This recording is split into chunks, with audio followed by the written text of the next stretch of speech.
Welcome to Storytimer. Tomiko Hassenbein. On April 8, 1964, Tomiko Hassenbein left the house early to head to the bus stop. She worked at the RCA factory as an instrument operator and was always very punctual. Her husband, Hyman Hassenbein, had left for work even earlier, around 5 a.m. He worked at the post office. Tomiko's son, Alan, who was 12, would be seeing himself off to school. Her daughter Alice was grown and married and did not live nearby. Tomiko did not make it to the bus stop that morning.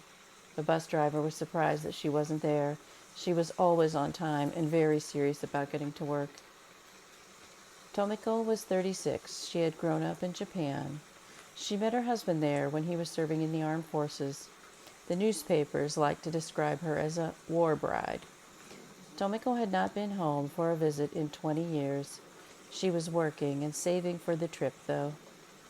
Tomiko and her family lived at 604 East 34th Street in Indianapolis. That morning on April 8th, Tomiko was grabbed and dragged through an alley into the backyard of 3402 Broadway. She was raped and strangled with a pink bath towel. Investigators at the time theorized that the towel was stolen from a clothesline nearby. The neighbors heard nothing. Tomiko was discovered when Don Renfro happened to glance out his window while getting ready that morning. Tomiko fought back against her attacker. He had stolen her gold watch and what little money she kept in her purse.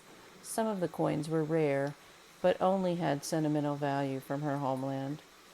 Several known rapists were interviewed by police. One had a good alibi in that he was in jail in Bloomington at the time of the attack.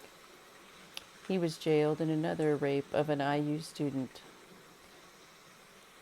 No charges were brought against any of the other suspects. One was arrested for burglary charges later, and some of the coins found in his home appeared to be Tomiko's coins. Ultimately, though, police felt there was not enough evidence to bring charges. But what if her clothes are still in a box in an evidence room somewhere? What if they clipped her fingernails and saved those? DNA could still be there. What if the suspects they spoke to in 1964 have a DNA profile on CODIS? News articles mentioned a hair on one of her gloves that might have belonged to the perpetrator. There's always hope. Tomiko's husband and her son went on that long-awaited trip back to Japan. Tomiko's husband wanted to tell her parents the news in person. Instead of a joyful reunion, they received the worst news any parent can hear. Alan Hassenbein was only 12 when his mother was taken from him. Alice, her daughter, was a young woman. They deserved to have their mother around for a long time. Tomiko deserved a long and happy life. Rest in peace, Tomiko Hassenbein.